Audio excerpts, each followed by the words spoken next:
Muito bem, voltamos à sequência, o item 106 da pauta, relatoria ainda da conselheira Júnia, o recorrente é Colégio Limitada. Com a palavra, conselheira. Podemos ir para o voto, presidente. Folhas 3.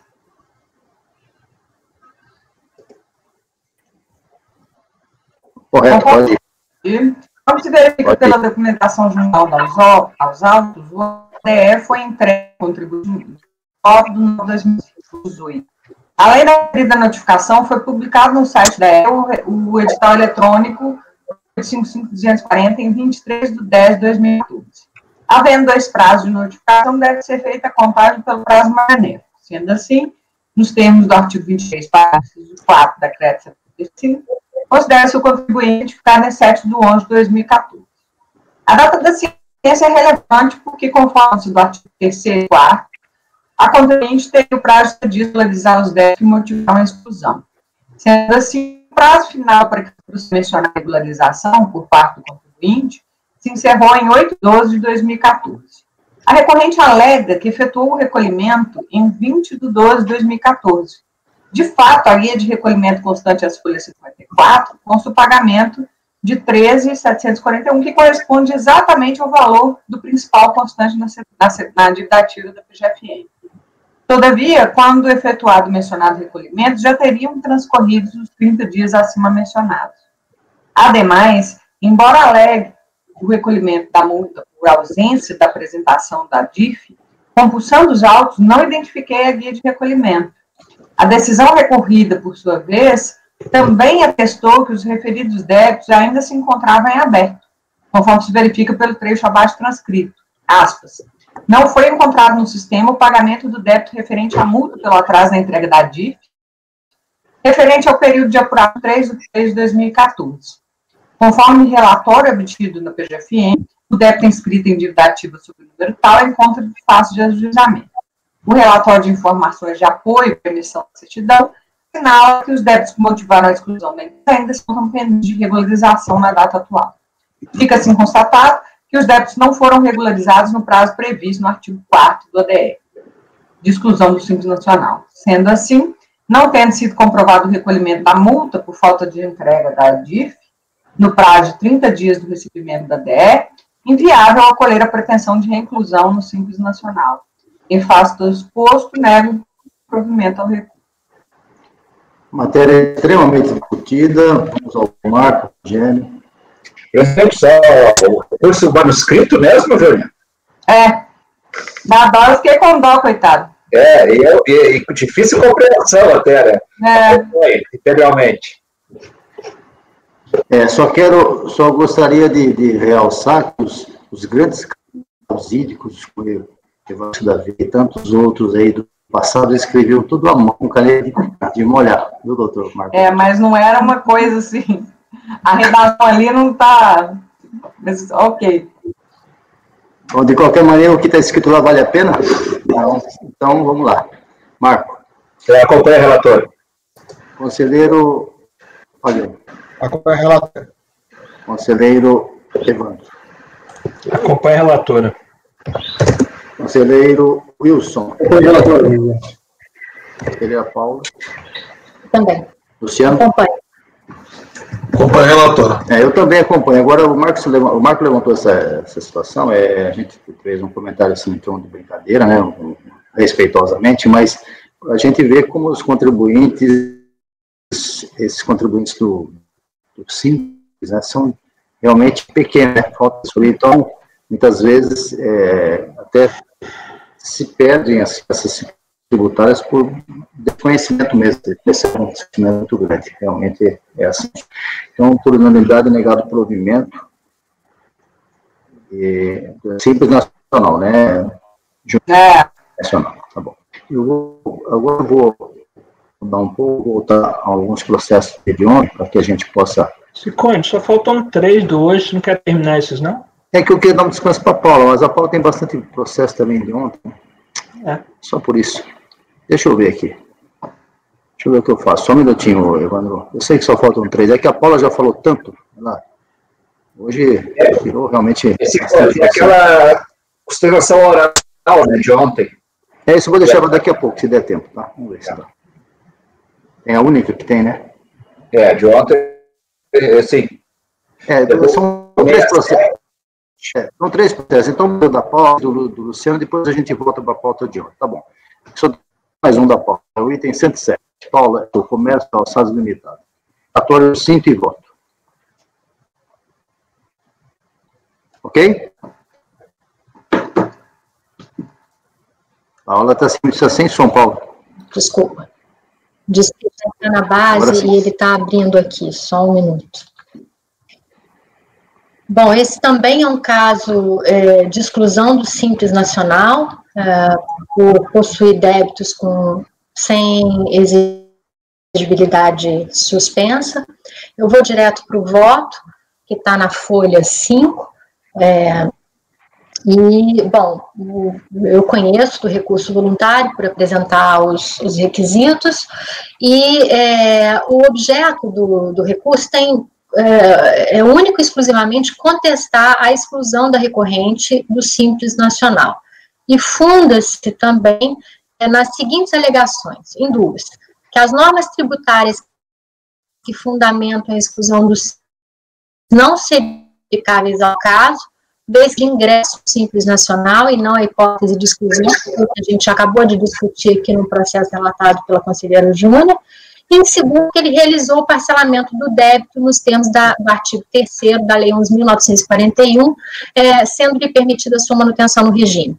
Eu vou até, como a gente já votou essa questão da vedação, todo mundo já até se pronunciou, se o senhor me permitir, eu vou direto para o segundo argumento dele, uma vez que a lei é expressa que não se pode, que é vedado a opção pelo regime do Simples, isso quer dizer a sua inclusão e a sua manutenção. O segundo ponto, que é em relação ao parcelamento dos débitos, né, aí a gente vai direto para o item 5, item 4, insta a reconhecer que a norma é clara ao determinar que as empresas que possuem débitos de exigibilidade não suspensa com o INSS e as fazendas públicas não poderão recolher tributos na forma do Simples Nacional. Logo, não poderão nem ingressar e nem permanecer no regime do Simples aquelas empresas que não cumprirem com os requisitos exigidos na lei. Adicionalmente, a recorrente alega não possuir débitos com exigibilidade suspensa, vez que aderiu ao parcelamento previsto na Lei 11.941 de 2009. Nesse sentido, vejamos, é disso que nos termos do artigo 151, inciso 6º, o parcelamento suspende a exigibilidade do crédito tributário. É também importante ressaltar que, embora a Lei 11.941 de 2009 não tenha admitido expressamente o parcelamento de débitos de contribuintes optantes pelo Simples Nacional, não se verifica no referido dispositivo legal qualquer vedação à inclusão dessas empresas no programa de parcelamento. Portanto, constatado que, de fato, a recorrente tenha parcelado seus débitos dentro do prazo de 30 dias estabelecido no artigo 4º do ADE, 43.2691, de 1º de setembro de 2010, que excluiu do Simples Nacional, assiste-lhe razão em pedir sua manutenção no referido regime tributário, uma vez que o parcelamento concedido pela Lei 11.941 de 2009 tem o condão de suspender a sua exigibilidade. Examinando os documentos acostados aos autos, no entanto, verifica-se que a recorrente possui os seguintes débitos apontados no ADE, e aí está aí a lista dos débitos. Alega a recorrente que incluiu em 19 de 6 de 2010 os referidos débitos no parcelamento previsto na lei, conforme consta do recibo da declaração de inclusão da totalidade dos débitos no parcelamento, a folha 20, até colei aí a cópia. Não obstante, de acordo com o parágrafo 2º do artigo 1º da Lei 11.941 de 2009, só poderiam ser parcelados os débitos administrados pela Secretaria da Receita Federal e os débitos para com a Procuradoria da Fazenda Nacional, vencidos até 30 de novembro de 2008, como se constata da leitura da norma. Aí eu copio a norma aí. Como a recorrente possui um débito de R$ 28.543 referente ao mês de dezembro de 2008, o que não foi contemplado com o benefício do parcelamento, seria necessário que a recorrente tivesse quitado até a data de 26/10/2010, conforme disposto no artigo 4º do ADE. No entanto, não há nos autos qualquer evidência de que tal débito tenha sido quitado tempestivamente. Pelo contrário, verifica-se por meio de consulta realizada no SIX, em 25/1/12, acostada aos autos as folhas 48 e 49, que a totalidade dos débitos de preço continuavam com a exigibilidade não suspensa após o prazo para sua regularização. Há que se reconhecer, portanto, que a recorrente não apresentou os requisitos legais para sua manutenção no regime de tributação do Simples Nacional, e por esse motivo eu voto por negar provimento ao recurso. Muito bem. A proposta da relatora é negar provimento, é também já extremamente discutida, exaustivamente discutida nesses 2 dias, né? Alguém quer fazer alguma colocação específica? Então vamos ao Wilson. Pois não, Wilson. Eu só queria pontuar algumas coisas. Eu também estou acompanhando a relatora, que é adiantado, mas assim, a 1194 ela não permitia todos os tipos de tributos que ser para o parcelamento de todos os tributos, né? O que existe, na verdade, é uma portaria, a receita aí da PGFN, que inclui os débitos do Simples do Parlamento 1194. Isso, inclusive, já foi referendado, inclusive, para o STJ. Não pode ser parcelado os débitos do Simples Nacional. Isso. Porque a própria decisão corrida, e eu essa ressalva aí no meu voto, que a Lei 11.941 não previa o parcelamento dos débitos do Simples Nacional. Então, por isso que eu fiz essa ressalva aí no meu voto, que é possível sim.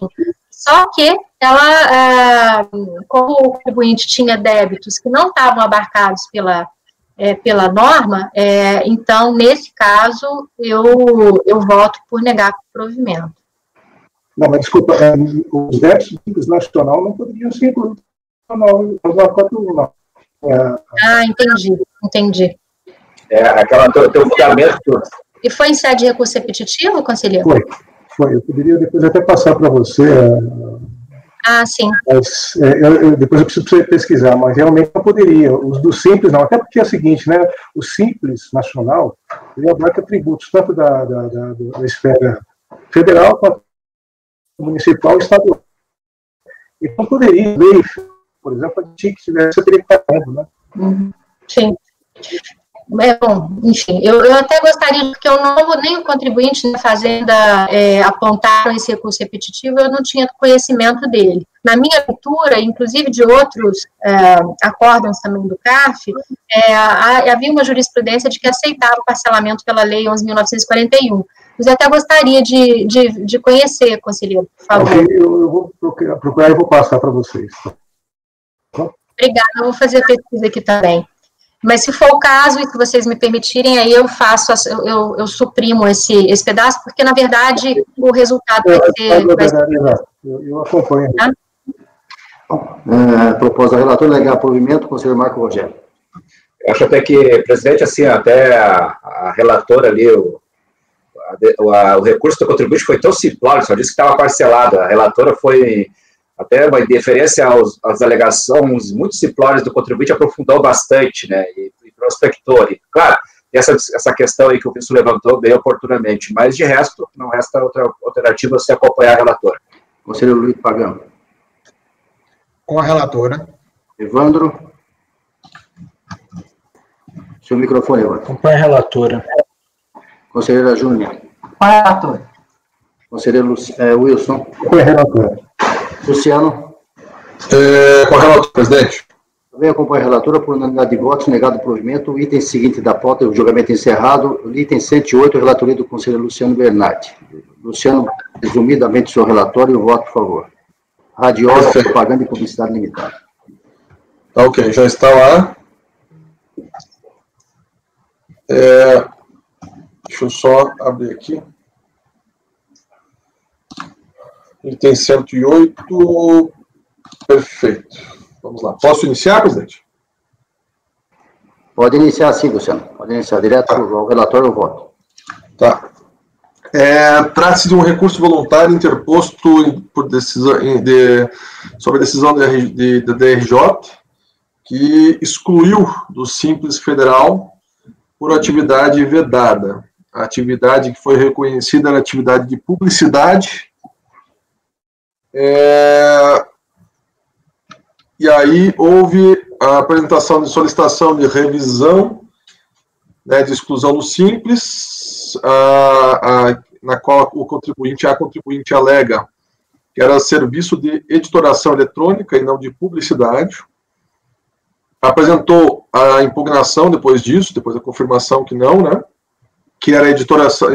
Nos argumentos apresentados pela impugnação, ela alegou basicamente que trabalhava com editoração gráfica e eletrônica com veiculação na mídia, que a lei não menciona nada sobre sócios, porque em determinado momento a autoridade fiscal falou que os sócios eram pessoas que trabalhavam com publicidade, né? Que o KNAI já foi alterado, a exclusão se deu em virtude do código e não da atividade. A DRJ entendeu que se tratava de publicidade ou de serviço assemelhado. Por isso, manteve a exclusão da contribuinte. O recurso voluntário, ela alegou que era efetivamente, né, que edição eletrônica, não trabalhava com publicidade, e que não há comprovação da atividade vedada. Esse processo ele foi baixado para diligências e voltou com a apresentação dos documentos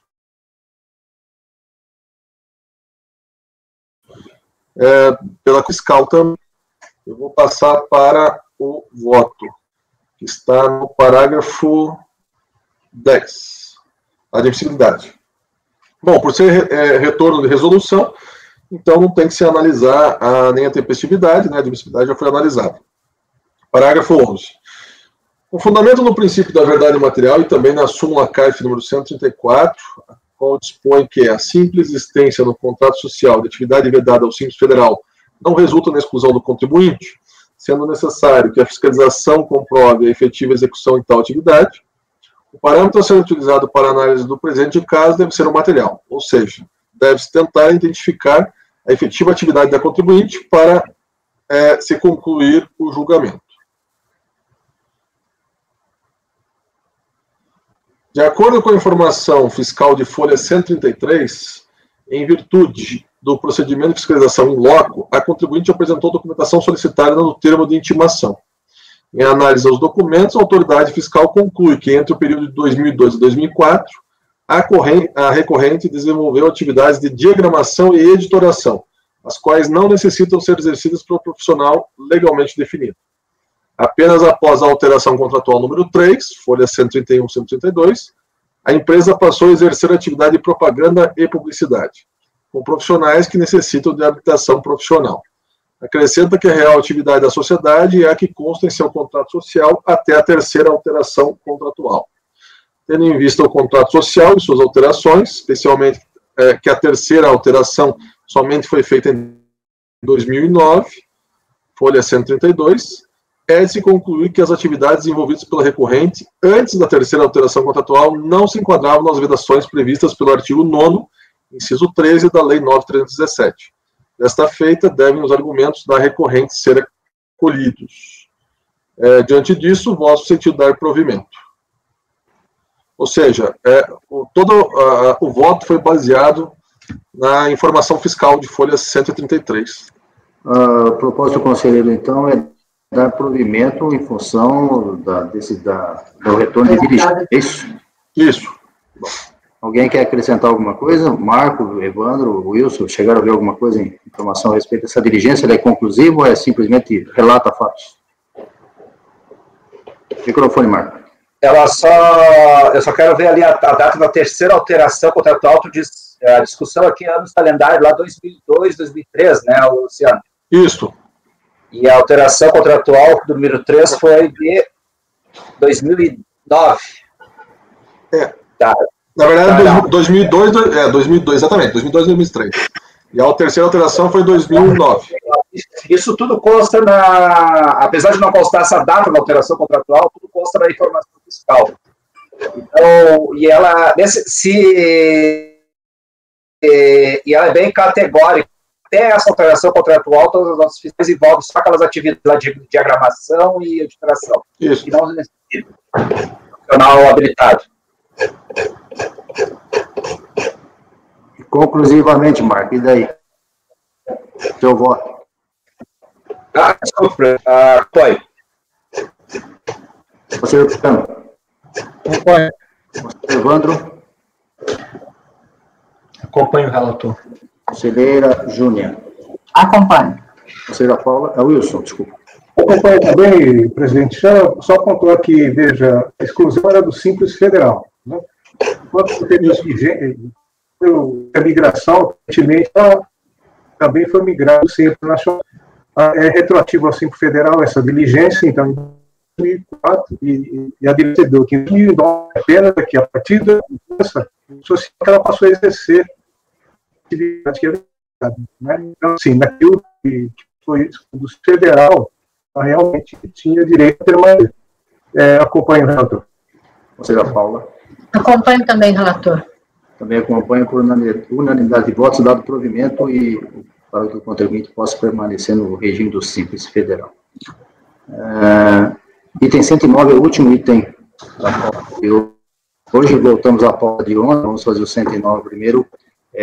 Relatoria do conselheiro Luciano Bernardi, G7, Comércio Técnico. Conselheiro, o relato, breve e o voto. Perfeito. O item 109, vamos lá, G7. É um recurso voluntário interposto em virtude desses J, que manteve a inclusão do contribuinte ou da contribuinte do Simples Nacional. Teve ação fiscal por parte de uma auditora que pede que haja a exclusão da contribuinte do Simples Nacional, tendo em vista que ela exercia atividade vedada. Essa representação fiscal teve como fundamento um contrato firmado entre a contribuinte e o Ministério Público Federal em Minas Gerais, que previa a alocação de máquinas fotocopiadoras, um contrato público, e conjuntamente com as máquinas fotocopiadoras, a contribuinte deveria ceder pessoas para alocar essas máquinas. A contribuinte apresentou manifestação de inconformidade e ela alega que a exclusão foi fundada por apenas duas cláusulas, que tem lá nas cláusulas que diz que tem que disponibilizar pessoal, né? O problema, então, seria que ela estava cedendo ou locando mão de obra. Essa foi a interpretação, que é uma vedação específica, né? Do artigo 17 da Lei Complementar 123. Então, a cessão ou locação de pessoas é proibida. Aí ela fala que a exclusão foi fundamentada apenas por duas cláusulas. A real atividade é locação e comércio de máquinas, copiadores e duplicadores, o que não é vedado, né, para o Simples Nacional. O único contrato não poderia gerar a exclusão. Razoabilidade proporcional, alega isso, né, na inconformidade, e junta os outros contratos todos que ela tinha no período. A DRJ entendeu, dentre outros fundamentos, que a atividade é vedada e deve ser excluída. O recurso voluntário, ela alega a solução COSIT número 2, que prevê a possibilidade de a não caracterização de cessão ou locação de pessoas quando essas pessoas elas são disponibilizadas junto com a locação de máquinas ou equipamentos. E daí, mais argumentos, elas são os mesmos, praticamente cópia, praticamente não, são cópia da impugnação. O interessante, não sei se seria interessante ou não, foi que foi feito um aditamento ao recurso voluntário. Foi feito um aditamento de folhas. Só um minutinho aqui. Não coloquei aqui atrás. Folhas. 318, 329. E aí eu gostaria, presidente, de ler apenas a parte do final do relatório, que é o aditamento, e daí já começar o voto. O parágrafo... Luciano, só um detalhe, aditamento de recurso voluntário? Exatamente, é isso que eu vou ler agora. E aí eu vou trabalhar com ele nessa parte final do relatório, e já entro trabalhando com ele também no voto, mas eu vou especificar. É no parágrafo 7. Ok, vai. Em 27 de outubro de 2016, a contribuinte apresentou o que chamou de aditamento ao recurso voluntário. Alegou nesta peça que, em virtude de ocorrência de fatos novos, que interferem no julgamento de mérito deste procedimental recursal, apresentaria razões recursais aditivas. Entretanto, ao examinar a peça, constatou-se que não há nenhum fato novo indicado. Em verdade, a contribuinte alega fundamentos relativos à legislação de 96, 2004, 2006, 2009 e 2011. Aponta a jurisprudência de 2006. Talvez o único apontamento que seria posterior ao recurso voluntário seria uma solução de consulta de 2016. Mesmo assim, em nenhuma hipótese aponta fato novo. Assim, não se trata de aditamento do recurso voluntário, mas sim da formulação de novo recurso voluntário, cuja admissibilidade será analisada em tópico posterior. É o relatório. Agora eu vou para o voto. Admissibilidade. Quanto à tempestividade do recurso voluntário, veja, eu não estou falando do aditamento, estou falando do recurso. Com base no artigo 33, etc., percebe-se que ele é tempestivo. O recurso voluntário reúne ainda os demais requisitos da admissibilidade, razão pela qual conheço e no mérito passo a apreciar. Parágrafo 11. Sobre a tempestividade do aditivo ao recurso voluntário, o qual se constitui como novo recurso voluntário, vídeo tópico acima, este foi protocolado em 27 de 10 de 2016, folha 318, sendo, portanto, intempestivo. Dele não conheço.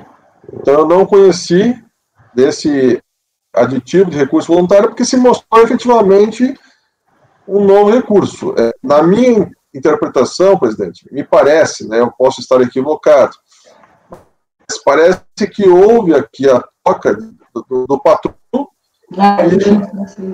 e o motivo ele apresentou, se bem que não houve assinatura de nenhum novo patrono, foi a própria...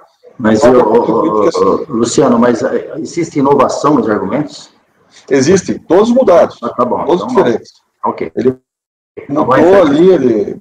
Então tá, ok. Então não pode ser conhecido mesmo. Vai lá. Argumentos e análise. Parágrafo 12.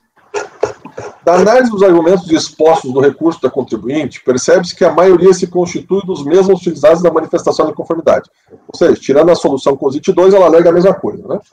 Tais argumentos têm relação com duas linhas de defesa, que é de que a atividade da contribuinte não é vedada, e se um contrato se enquadrasse em atividade vedada. Então, a preponderância de seus atos é que deveria ser levada em consideração para a verificação da possibilidade de optar pelo regime simplificado. Assim, a primeira análise a ser feita é se há ou não atividade vedada. Da análise dos autos se verifica que a recorrente firmou contrato com o Ministério Público Federal em Minas Gerais, folhas 21 a 33.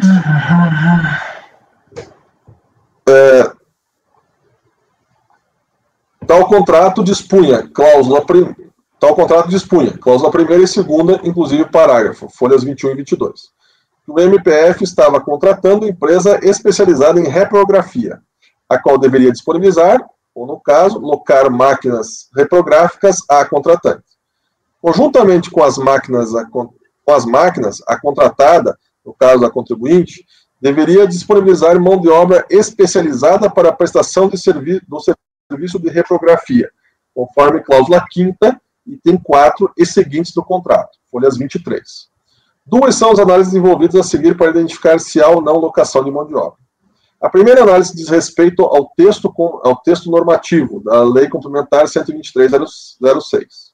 Segundo o ato declaratório executivo, o enquadramento legal da exclusão da contribuinte se deu pelo artigo 12, inciso 23 da Resolução número 4, de 30 de maio de 2007. O texto da resolução corresponde ao artigo 17, inciso 12, da Lei Complementar 123/2006, a republicação de 31 de 1 de 2009, conforme se observa da transcrição respectiva deles a seguir. Então, colacionei o artigo 12 aqui, da resolução, e o artigo 17. Ocorre que o artigo 17, parágrafo 1º, em conjunto com o artigo 18, parágrafo 5º-A, ambos da Lei Complementar 123, prevêem que quando a atividade de locação de mão de obra for prestada em conjunto com outras atividades que não tenham sido objeto de vedação pelo caput do artigo 17, a vedação desse artigo não seria aplicada à pessoa jurídica. Aí eu transcrevi também o parágrafo 1º, do artigo 17 e o parágrafo 5º-A do artigo 18. No caso em questão, a contribuinte efetua a locação de máquinas com a cessão de mão de obra, aplicando-se, portanto, os dispositivos acima mencionados. A segunda análise diz respeito à solução de consulta interna, número 2, COSIT, de 27 de janeiro de 2012, que trata da locação de bens móveis com mão de obra necessária à sua utilização. De acordo com a solução de consulta. Aí vou ler aqui a tradução. Pode optar pelo regime, pelo Simples Nacional, a pessoa jurídica que explore contrato de locação de bens móveis, independente do fornecimento concomitante de mão de obra necessária à sua utilização, desde que não se enquadre em nenhuma das vedações legais à opção. A solução indica em seu bojo que o artigo 31, parágrafo 3º da Lei 8.212/91 prevê o que vem a ser cessão de mão de obra.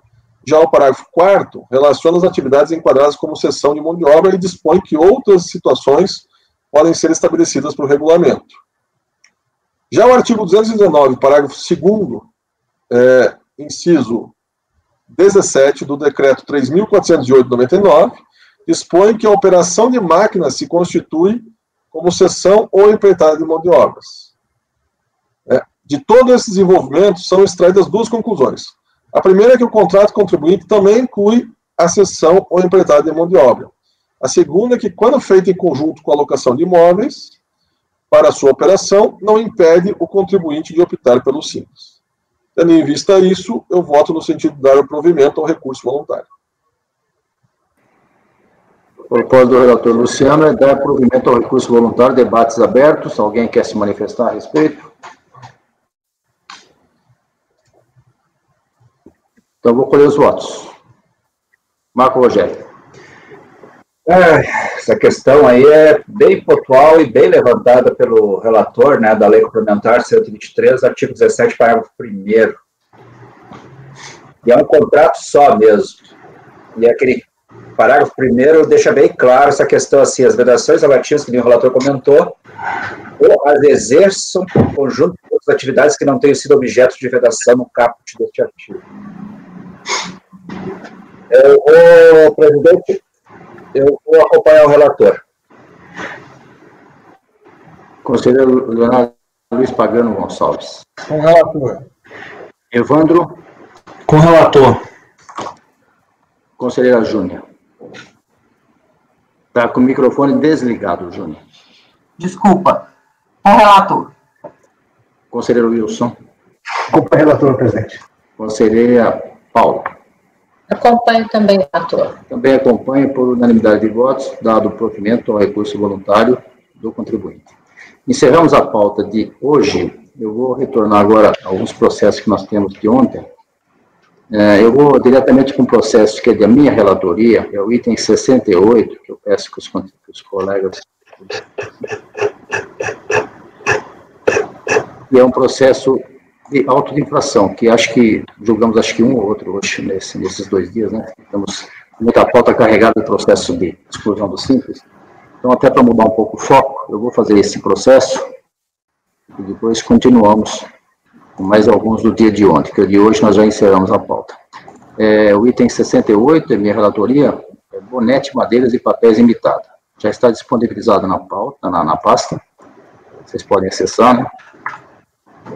Já viram?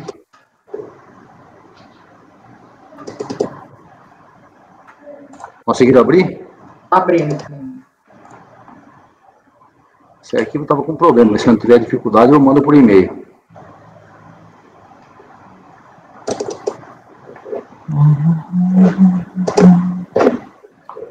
E aí, pessoal, conseguiram acessar? Tem normalmente aqui. Eu sei. Um minutinho. Consegui. Então, vamos lá. É Bonet, não é isso? Como? A Copa Bonet. Bonete Madeiras, é isso mesmo. Tá? Então, vamos lá. Vou dar um breve relato dos fatos e depois vou direto ao voto.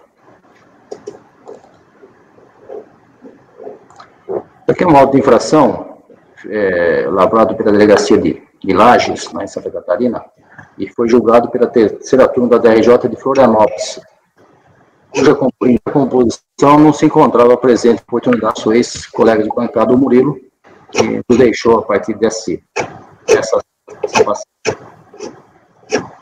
Tem algum microfone aberto aqui dando interferência? Será que é o meu? Não sei, precisa fechar o microfone, por favor. Ok? Bom, o auto de infração eu reproduzi. Basicamente, a infração são adições não computadas na apuração do lucro real, multas indedutíveis. De acordo com a acusação fiscal, o contribuinte deixou de adicionar o lucro real para a apuração da base de cálculo do imposto de renda, as multas que sofreu por notificação da legislação do ICMS de Santa Catarina, da fiscalização do ICMS de Santa Catarina. O fiscal trouxe todas as informações da legislação tributária de Santa Catarina, que foram multas derivadas de infrações fiscais, ou seja, lançamentos de ofício do fisco estadual. E dentro dessa linha, o entendimento da fiscalização da Receita Federal é que essas multas são indedutíveis. Ele faz toda a evolução, mostra aí, eu estou trazendo nas folhas 4 do meu voto, esses valores que foram lançados.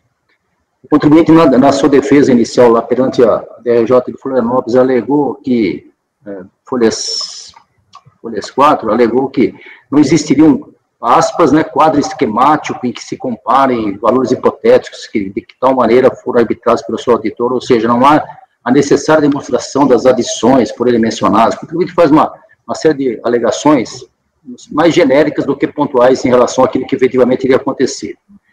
E só fala isso, e no mérito ele pugna pela inaplicabilidade da taxa Selic. Ou seja, ele alega que há uma nulidade dos lançamentos, porque o fiscal não teria feito uma planilha esquemática do que é que ele estava lançando, e pede que sejam excluídos os juros da taxa Selic. Na decisão de primeira instância, a delegacia de Florianópolis negou o provimento da impugnação, rebateu as afirmações do contribuinte na impugnação, inclusive demonstrando que sequer haveria que se falar em juros pela taxa Selic, porque o auto de infração foi de redução de prejuízo, que o contribuinte tinha prejuízo no período, de forma que não houve especificamente lançamento de valores que teria juros sobre isso, apenas redução da sua base imponível, e a DRJ negou o provimento. No recurso voluntário, que estou agora nas folhas 8, no relatório, eu faço questão de trazer em destaque para que vocês vejam, o contribuinte mudou de patrono, e o novo patrono faz algumas colocações, repete basicamente os mesmos argumentos, mas ele faz algumas colocações que eu gostaria de ler para o colegiado. No item 2, que eu citei até em amarelo aí, para chamar a atenção, o patrono diz o seguinte: primeiro, ele diz que o auto de infração é nulo, pois que não consta, na forma legalmente exigida, perfeita, objetiva, individualizada e inequívoca descrição, bem como individualizada e determinada fundamentação legal da origem dos valores, ou seja, repete basicamente o que o outro patrono tinha dito. E segue lá. Isso que me surpreendeu. Essa forma de autuação tem sido padrão nas cobranças da Receita Federal, ou seja, não demonstra a Receita com clareza e precisão os fatos geradores dos valores devidos dos períodos que se referem conforme determinado pela lei. Pelo contrário, a autuação é praticamente incompreensível. E aí ele segue falando mais uma série de coisas, e eu vou lá no item 12, que eu fiz questão até de trazer novamente aí, grifado para chamar a atenção. Se existem, diz o patrão, se existem presentes indícios de que o contribuinte não adicionou na determinação do lucro real valores de multas por infrações fiscais, os mesmos devem ser investigados. E somente se comprovar documentalmente podem ser autuados. Não como ocorreu no caso presente, onde tal comprovação simplesmente não existe. O que está ocorrendo no feito é a exigência de tributo sem estar comprovada a efetiva configuração da inflação. A conclusão é bastante clara, diz o patrono, para que as afirmações do fisco tenham validade, precisam estar amparadas por provas. No caso presente, essas provas simplesmente não existem, até mesmo porque o contribuinte declarou as multas por infrações fiscais em seu livro razão. Bom, essa é a manifestação que o recorrente traz no seu razoável. Aí eu vou para o voto. A tempestividade do recurso está estampada e o quadro que se apresenta é o seguinte: a recorrente foi autuada em 2003, lá no calendário, por ter efetuado adições não computadas na apuração do lucro real, especificamente multas indedutíveis. O recurso voluntário insistiu na tese desenvolvida na impugnação de que haveria nulidade dos lançamentos e cerceamento de defesa. Além disso, ratificou o entendimento de ser inaplicável a taxa Selic para cálculo dos juros de mora. E, de outro canto, inovando nos argumentos de defesa em relação à peça inaugural, e aqui é importante, a peça inaugural apresentada perante a primeira instância, o contribuinte reclamou da aplicação da multa por entender excessiva, dissertou sobre o tema capacidade contributiva, comentou sobre isonomia, que entende ter sido violado no procedimento fiscal, e apontou o suposto caráter confiscatório da multa. Principiou pelos temas inovadores do recurso, item 4 acima, já que não presentes na peça impugnatória de primeiro grau, o que configura flagrante preclusão. De fato, a teor do artigo 17 do PAF, aspas, considerar-se-ão não impugnada a matéria que não tenha sido expressamente contestada pelo impugnante, de modo que, fecho aspas, nessa linha formal, o recurso voluntário acostado não deve sequer ser conhecido em relação a tais matérias. Nesse sentido, pacifica a jurisprudência do CARF, que eu trago aí reproduzida em acordo do primeiro conselho. Então, em relação a esses temas, não se deve conhecer do recurso. De qualquer modo, ainda que dele se conhecesse, as arguições trazidas em nada aproveitam a recorrente, primeiro porque, em relação à multa de ofício, trata-se de matéria com expressa previsão legal e de plena observância pelos administrados, incluindo os servidores da Receita Federal, que fizeram os lançamentos, no caso da Lei 9.430, e também os contribuintes. Aí eu trago a lei, que diz a respeito da multa de ofício, e sigo o voto. Como visto no dispositivo transcrito, para a aplicação da multa ao patamar de 75%, basta a constatação em procedimento de ofício de infração à legislação tributária, da qual resulta falta de recolhimento do tributo ou contribuição por parte do contribuinte. Sobre o seu possível excesso, não cabe a esse órgão administrativo perquirir de sua constitucionalidade, dado que esse controle não é de sua alçada, mas é alçada do Poder Judiciário nos termos do artigo 102, inciso 1A e 3B e parágrafo 1º da Constituição Federal. No mesmo tom, as aduções sobre capacidade contributiva, isonomia e confisco são todos temas de natureza constitucional e, naturalmente, são superados pela súmula CARF número 2, que eu transcrevo, que nós não somos competentes para se pronunciar sobre constitucionalidade. Assim, a respeito de todos esses temas, deixo de conhecer do recurso voluntário em relação às matérias atrás relacionadas. Alguém quer se manifestar alguma coisa? Continuando.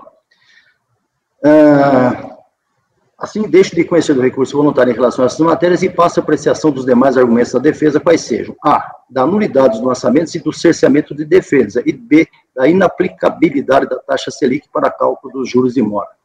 Antes, porém, destaco que a recorrente não se posicionou em relação à matéria de mérito dos lançamentos, ou seja, acerca da infração apontada pelo fisco, glosa de despesas relativas às multas, tratando do tema dentro das preliminares de nulidade, cerceamento de defesa presente em sua peça recursal, ou seja, o contribuinte não trouxe uma pauta específica sobre esse tema, ela tratou genericamente a respeito do mérito nas preliminares de nulidade.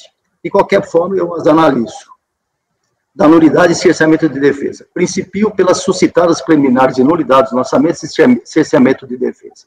Longamente, a recorrente sustenta ser o auto de infração nulo, posto que não constaria na forma legalmente exigida a perfeita, objetiva, individualizada e inequívoca descrição, bem como a individualizada e determinada fundamentação legal da origem dos valores que estão sendo exigidos da empresa, palavras do contribuinte, o que impede o direito à ampla defesa constitucionalmente garantida. De pronto, afasta a preliminar de nulidade da peça acusatória, aventada no recurso voluntário, tendo em vista que não se verifica dos autos quaisquer das hipóteses do artigo 59 do decreto 70.235 que eu reproduzo. Comprovadamente, os auditores que presidiram o procedimento e seus supervisores são servidores de carreira, integrantes dos quadros da Receita Federal e competentes no exercício de suas atribuições para elaborar todos os termos necessários para o correto desempenho de suas funções. Ora, sendo os termos e atos lavrados por pessoa competente dentro da estrita legalidade e garantido o mais absoluto direito de defesa mediante a abertura do prazo legal de impugnação, não há que se cogitar de nulidade dos autos de infração.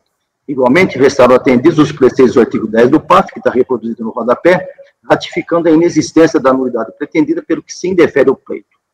De outro lado, acerca do possível cerceamento de defesa, repito as palavras do Deschambault, de que a fase investigatória, que precede os lançamentos, não tem cunho processual, de modo que o litígio só se instaura efetivamente com a apresentação da impugnação feita pela contribuinte aos lançamentos. Antes disso, não há o que se falar em cerceamento de defesa, que só se consumaria após a referida instauração litigiosa. De outro giro, ainda que os autos possam ter ficado em trânsito, o contribuinte alega isso aí, que ficou em trânsito, que enquanto estavam ocorrendo os 30 dias, o auto ficou em trânsito durante alguns dias, não estava na repartição. Esse processo ainda era do período que era em papel, né? Depois foi digitalizado. Voltando ao voto. De outro giro, ainda que os autos possam ter ficado em trânsito no trintídio legal aberto ao contribuinte para apresentar sua defesa, a simples leitura de todas as suas peças recursais, ambas extensas e bem elaboradas, mostra que a recorrente teve amplo acesso ao processo e documentos nele encartados, podendo exercer livremente seu constitucional direito de defesa. Nesse sentido, provada a inexistência de qualquer obstáculo formal, material ou processual, afasta as nulidades suscitadas.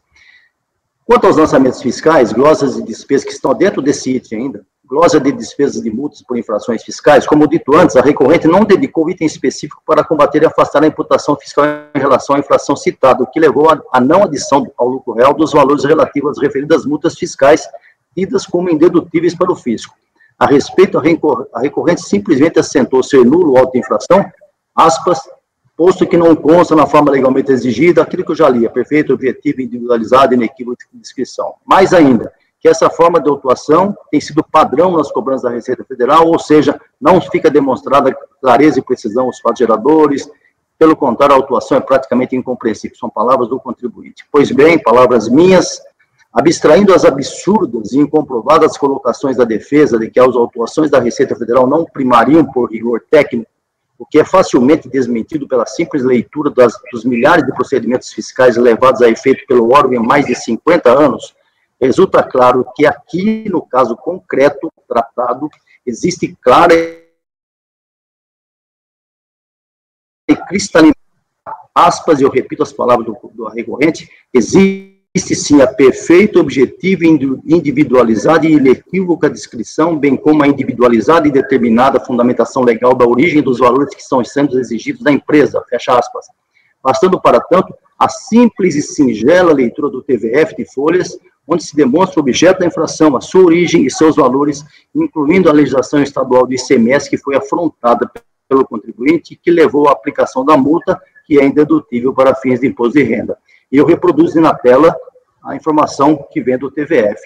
Diz lá o fisco, de forma bastante clara, durante o procedimento de fiscalização, fisco do Estado, durante o procedimento de fiscalização, verificamos que na determinação do lucro real de 2003 não foram adicionados os valores de multas por infrações fiscais dos artigos 51.1 da Lei 10.90297 de 96, Lei do ICMS de Santa Catarina. Ou seja, o fiscal da Receita, os auditores da Receita, descreveram estrita e corretamente quais foram as infrações cometidas no âmbito do ICMS pelo contribuinte.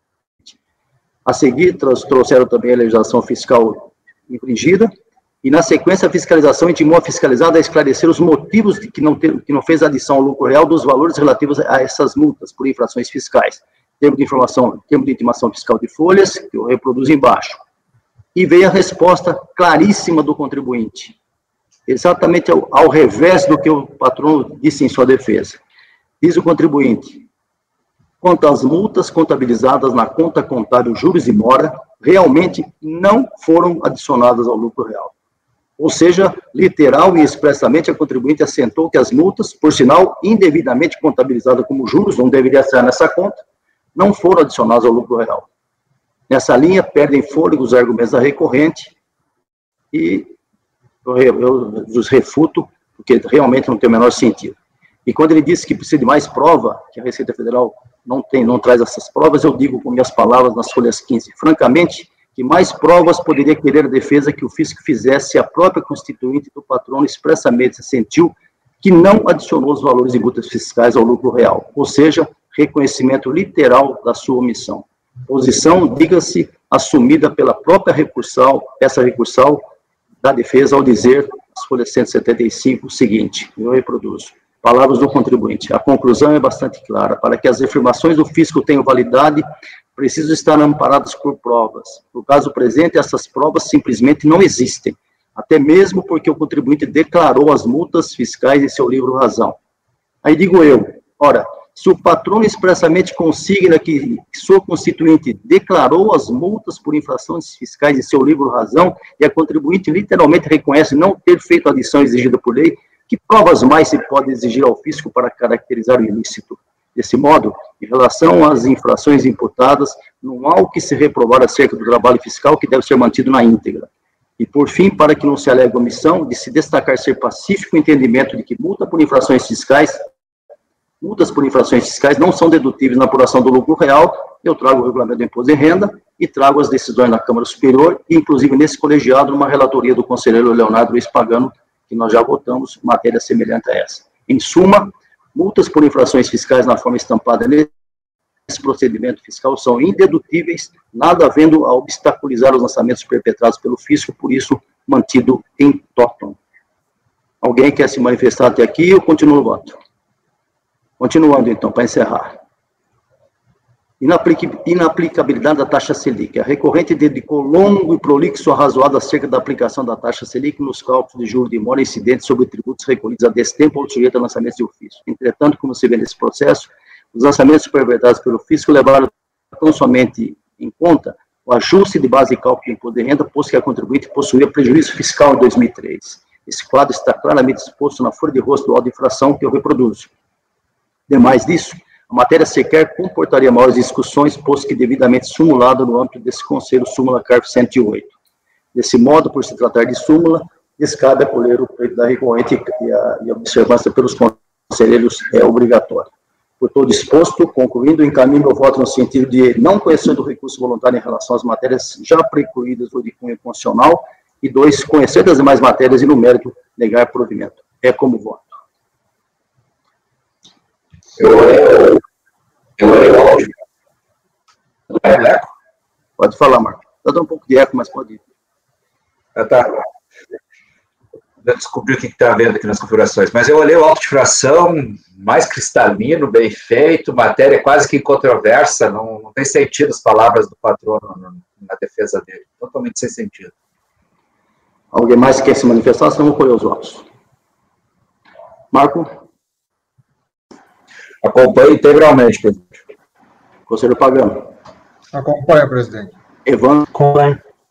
Conselheira Júnior.